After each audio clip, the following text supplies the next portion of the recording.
Hey guys, it's Alina here, and today I'm going to be doing a review on the Anastasia Beverly Hills Subculture Palette. So before we get started, make sure you give this video a big thumbs up if you love review videos and you want me to keep doing them, because I'd be happy to do that. And make sure to leave in the comments any particular item that you want me to do a more in-depth review on. So let's go ahead and get started. Normally I would do this kind of video as a first impressions, and I would give you my first impressions on the particular palette or product. But because of all the hoopla about this palette, I really wanted to try it for myself, try it multiple times, use different types of brushes and whatnot in order to get a more solid understanding of the palette. So like many of you guys, I have also watched many reviews. I've seen lots of positive, lots of negative. It's a very polarizing makeup product. I can't remember the last time that there was such a polarizing product. It's kind of crazy, let's be honest. It's just makeup. It's not that serious. So if you're looking for a bashing video, this is not going to be it. I'm just going to be coming at you with my honest thoughts, which I can't believe I have to say that. I'm not a drama channel posing as a beauty channel. I just share my honest thoughts on products. So let's do this. So the Anastasia Beverly Hills Subculture Palette is said to be the grungy sister of the Modern Renaissance palette, which was probably one of the most popular palettes for 2016, and even to this day is still widely used. I've got my Modern Renaissance right here for reference. So both of these palettes have 14 eyeshadows and they're each 0.02 ounces. So you're getting the same amount of product for each palette. So the Subculture comes with 11 mattes and 3 like shimmery metallic shades, the same as Modern Renaissance, which also had 3 shimmery shades and the rest being mattes. The Subculture palette is $42, just like the Modern Renaissance was, and the Subculture palette is available on Sephora, Anastasia Beverly Hills website, I believe Macy's and Dillard's at the moment. So normally in the first impressions, I would just go right into doing the swatches after telling you all the information. But because this is a more in-depth product review, I want to kind of touch on some of the concerns and talk about my experiences with the palette. So one of the concerns that a lot of people keep bringing up in their videos is the difference in the ingredient lists. As you can see, the ingredient lists are vastly different. Now we can speculate as to why this is, and many people have, saying that they chose to base their shadows with talc because it's cheaper than mica. But Stephanie Nicole did a very in-depth video, and she has a background in production of beauty products. So I kind of trust her over the just random speculation. And her mindset was that in order to have these super matte, like softly pressed shadows, you would need to use talc rather than mica. I'll definitely link her video and you guys can dive into that with her. I'll leave it in the description box. But her video was very informative to me. Now, another concern with people have is the amount of fallout they're getting when they're going into their palette. There have been videos of people swirling their brush around, which I don't know why anyone would swirl their brush around in an eyeshadow unless, for example, it's a Morphe palette or something that has very little pigmentation and you kind of have to like just dig into the product because they're so hardly pressed. But because I have the Modern Renaissance palette, I already kind of know how these shadows are. My favorite shade is Bone Fresco, and that shadow definitely has a lot of pickup if you're too rough with it. Same thing with Warm Taupe and some of the other shades. Now, I'm not going to sit here and say that they are pressed exactly the same and I'm getting the same amount of softness as I have in the Modern Renaissance palette. That is not the case.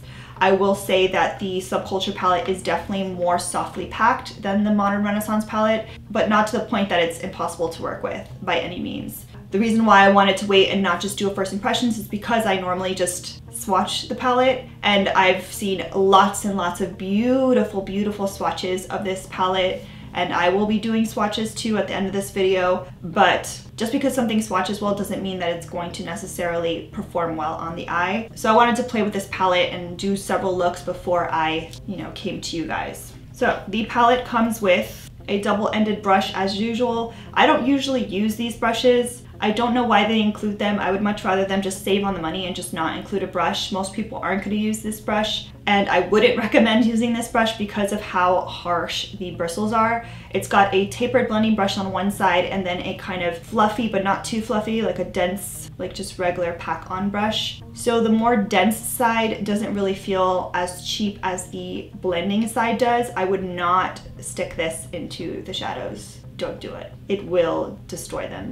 This is way too rough. I would not recommend using this brush. Like I said, I would much rather them just skip out on the brush and either make the palette cheaper or put it back into the palette. So these are all the shades. You guys have seen this palette multiple times all over the internet. So this is what the box looks like.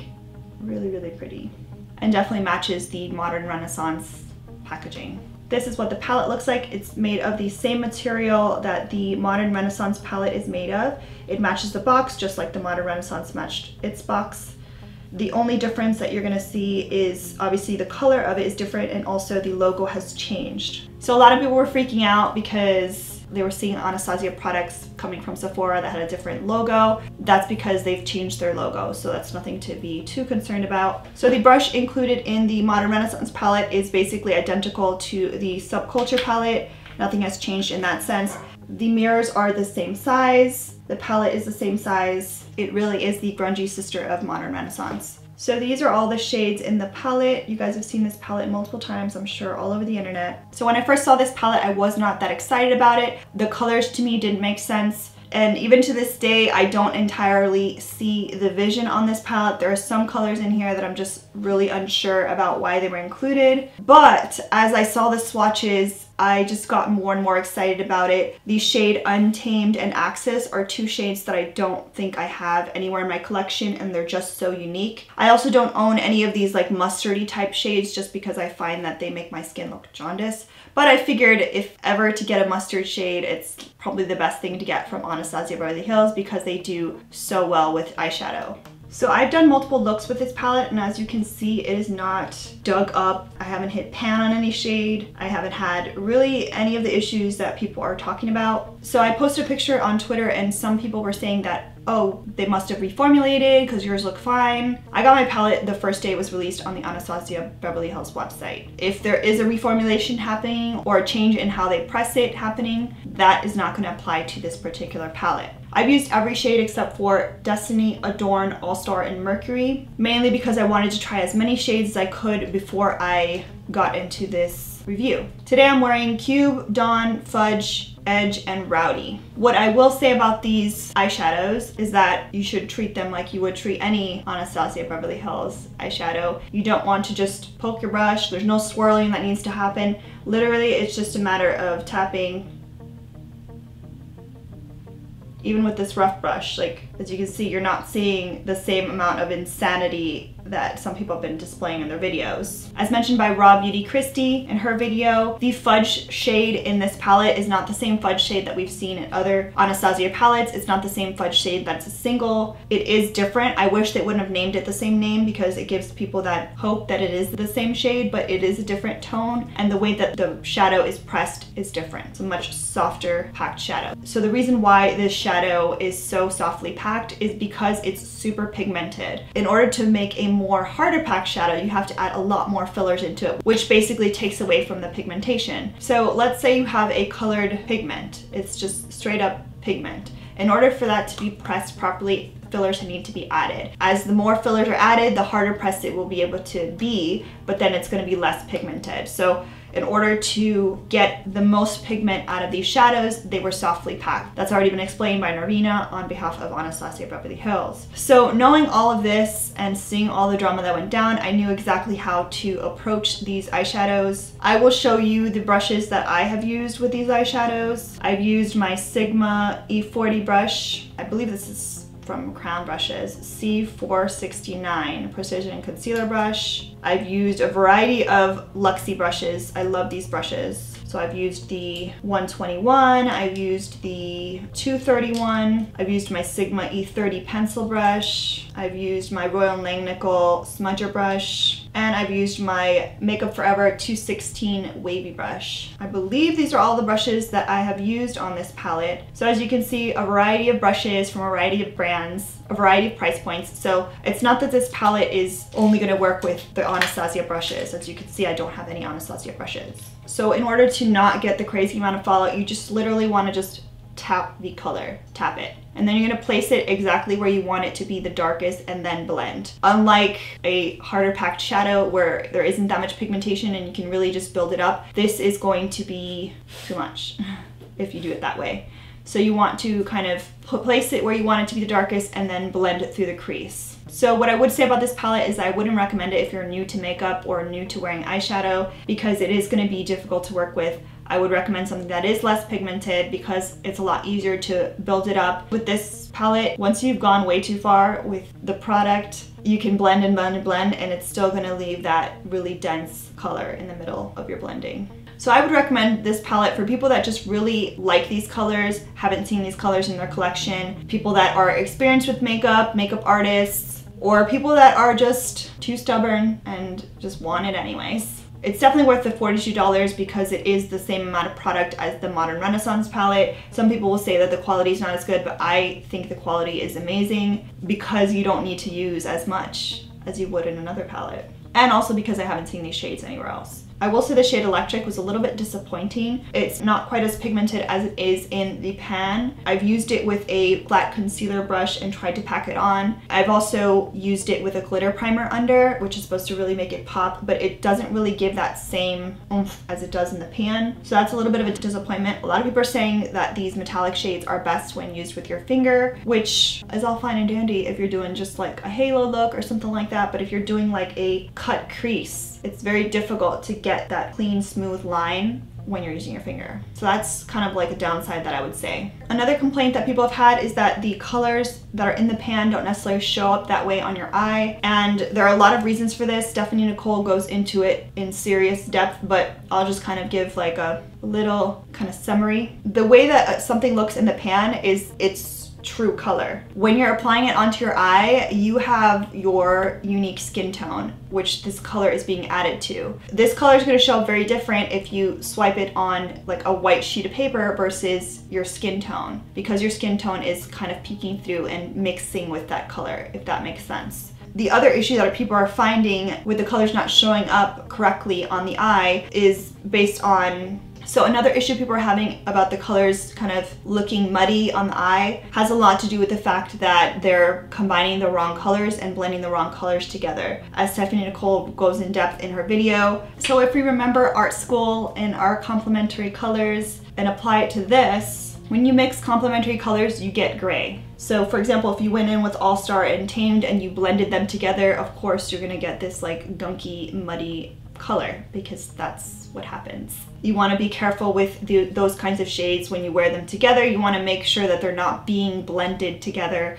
For example, you can do a halo look and then kind of just pat that color in between and not necessarily blend it too far out, or by doing a cut crease look. There's a few different ways that you can wear those colors together, but just don't blend them together. I do want to touch on the drama surrounding this palette and the hate that is getting thrown towards Anastasia Beverly Hills and Norvina. I'd like to think that most people are good people, and I don't think that brands are intentionally trying to put out bad products. There are a lot of people a part of the process, and you can have really great samples, and when it goes to the lab it just gets totally screwed up. Yes, there are different ways you can check on that, but you can't check every single palette. And also, like, they have a really great return program. If you don't like your palette or you think that it's defective in some way, they will take it back. So I don't understand all the hate and drama, because it's just makeup. So if you don't like your palette, just return it. I don't understand the whole point of making a whole nother video dragging the brand, that making all of these speculations that they did a crappy palette on purpose. I don't think that that's the case. This isn't a brand that puts out palettes every other day. You know, they definitely wanted to make this palette great, and it doesn't seem like it turned out how everyone else expected it to.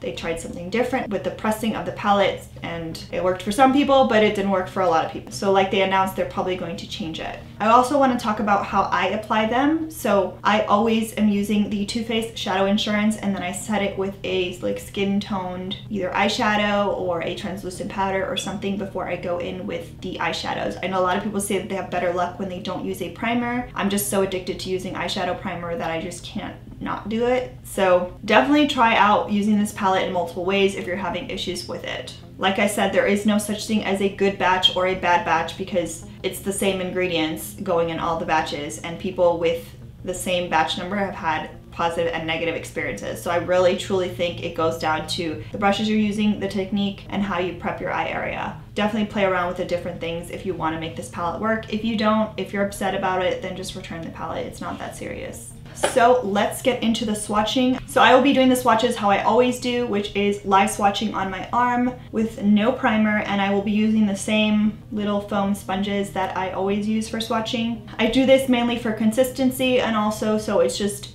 a lot easier to get the swatching done. I don't have 14 brushes to do brush swatches. I also don't think that finger swatches are true representations of the colors by any means, so I found that this is a happy medium. So let's get into the swatching.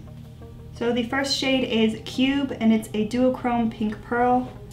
Then we have Dawn, which is an ultra matte sand.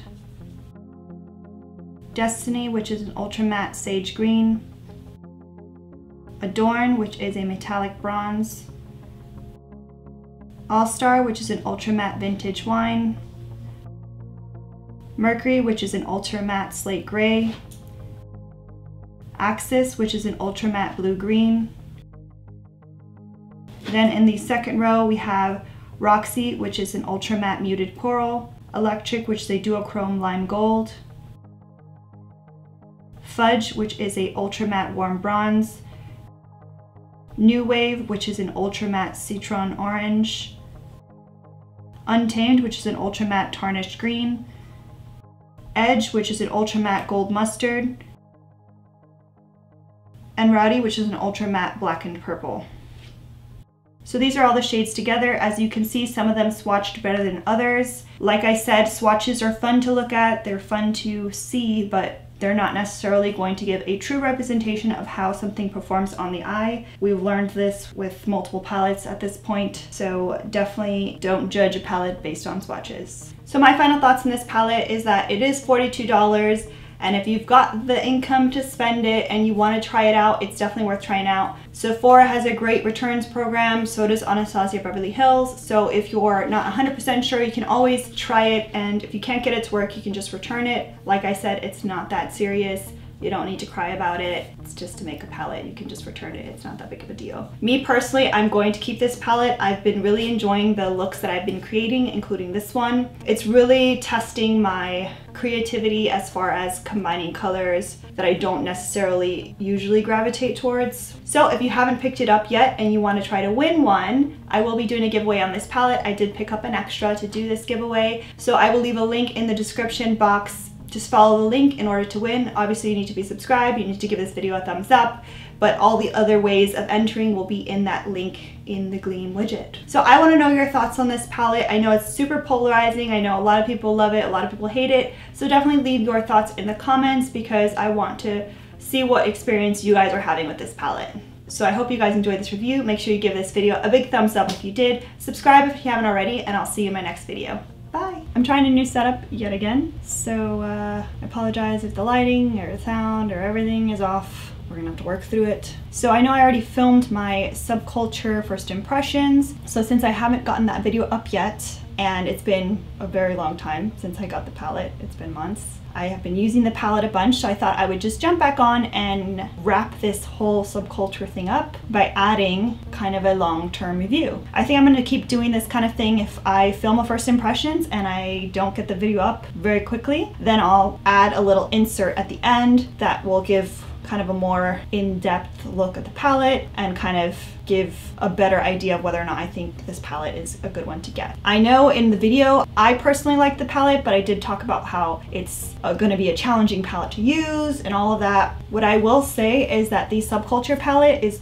one of my most reached for palettes. It's such a unique color combination. I don't know if you guys will be able to see. I don't know if it'll focus on that, but as you can see, I've been using this palette tons and none of the colors are, I haven't hit pan on anything. They haven't really been like embarrassingly dug into. The only color that has a big dent is Dawn, because I've been using that shade like crazy. It's my transition shade for every look here, as well as lots of other looks with other palettes. I just keep reaching for this one. And when they had their buy one get one free sale of their eyeshadow singles, I was praying that Dawn existed an eyeshadow single, but it doesn't. So get on that, Anastasia Beverly Hills, because I want that as a single because it's such a great transition shade. Basically, I've used every single color in this palette. I've done a variety of combinations. You guys have seen a lot of them on Instagram, and it's just such a unique palette. I've gotten so much use out of it. The only thing that I find annoying is that these metallic shades, you can't really apply them with a brush. They get like hard panned really quickly. So really the only way to get them is with your finger, which I don't like because it makes the oils from your finger get in there and it makes it even worse. So it's a little challenging to use those shades. They are really nice though. But yeah, as you can see, I have beat this palette up to death. And I also have the Modern Renaissance palette, and I love using those two together. I do have the Prism palette. I bought it when it first came out, but I just haven't dipped into it because you guys know me. I have to take photos of it, then film, and then actually use it. We've got a little ways to go. And for those of you guys that are part of my vlog fam, life has been challenging, and you guys know why. So I just haven't been on top of my game as much as possible. But we're back, we're doing things. Hopefully I'll get this video up before 2018. If you're seeing this in 2018, I failed you. Anywho, so I just wanted to say that if you were hesitant on this palette, I would give it a shot. Especially because it's available at Sephora, and Sephora has such an amazing return policy. They make it so easy. If you're curious, you might as well get it. It's not limited edition, so there's no reason to just jump out and get any palette you see. But hopefully me coming back on here and giving you a more in-depth idea about this palette and what I actually think of it, and if I've gotten a lot of use out of it. I personally have. And my biggest recommendation for this palette, which I do anyways, not just with this palette, but with any palette, I always do my eye makeup first. That's always a good idea. With this palette, I would say it's a necessity because there can be a lot of fallout if you're very heavy-handed and if you're not careful, but that's an easy fix. You do your eye makeup first, you get which I do, I get a baby wipe, or you can get a makeup wipe and just wipe under your eyes. It cleans up the whole area, and then I start my face makeup. But once it's on my eye, I don't get fallout throughout the day. I know some people had issues with that. I personally don't. I do use, obviously, an eyeshadow primer. I use the Too Faced Shadow Insurance. And then if I'm going to use any of the metallic shades, I do put the NYX glitter glue to kind of make it tacky. Sometimes I'll do that with some of the other like matte shades if I want it to be super bold. But I have also done looks where I haven't done that, and I just kind of patted the color on with a flat eyeshadow brush, and I have found amazing pigmentation and no fallout that way as long as I put a eyeshadow primer. So hopefully this helps you guys out. If I can, I'll try to insert some of the posts from Instagram with different color combinations using this palette. So hopefully you guys enjoyed this first impressions / now makeup review. Let me know if you guys enjoy this kind of format, or if you guys would rather me just go back to the regular first impressions where I just try to push it out as quick as possible. And again, I apologize if the lighting is off or anything is crazy. I feel like in the viewfinder I look very ghostly, so hopefully it doesn't look that way in real life. So I hope you guys enjoyed this video. Make sure you give it a big thumbs up if you did, subscribe if you haven't already, and I'll see you in my next video. Bye! Alright, I'm trying a new setup. Yes.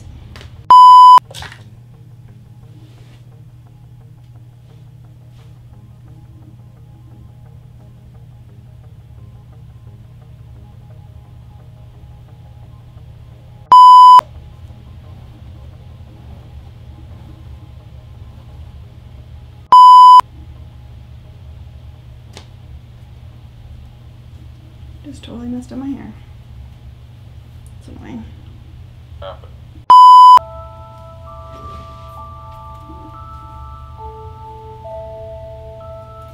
When a child is confronted by an adult who's wearing a mask, the child can actually enjoy it like a game. But when the mask is removed to reveal yet another mask, the reaction is panic, complete disorientation. But because I have not edited it yet, I have not edited, I can't talk. I have not edited it yet. I can't. Spanish is my first language. My excuse for everything. Another difference is there is no little ribbon. So as you can see, there's like a little ribbon tab to help you get the brush out of the Modern Renaissance palette. They don't have that in this palette. Oh, just kidding, they do. Just kidding. I don't know why my air keeps shutting off and it's making me want to like murder somebody. Like, what is happening? My air keeps shutting off and it's not cool. I'm just gonna have to sweat, I guess. When I first saw this palette, I wasn't really all that excited about it. I wasn't sure about the color. I'm sorry, I need to figure out this air situation. I cannot. Oh my god, I'm gonna lose my mind. The nest is like a great invention, but it's also the devil because I put cool and it says delayed. Why is it delayed? Honestly, I feel like it has a lot to do with my Wi-Fi. When I say that, I'm like, I get so angry when I get hot. Like, oh no, it wants to turn on. There you go. It's very similar to frosting. Can we do that? No. So,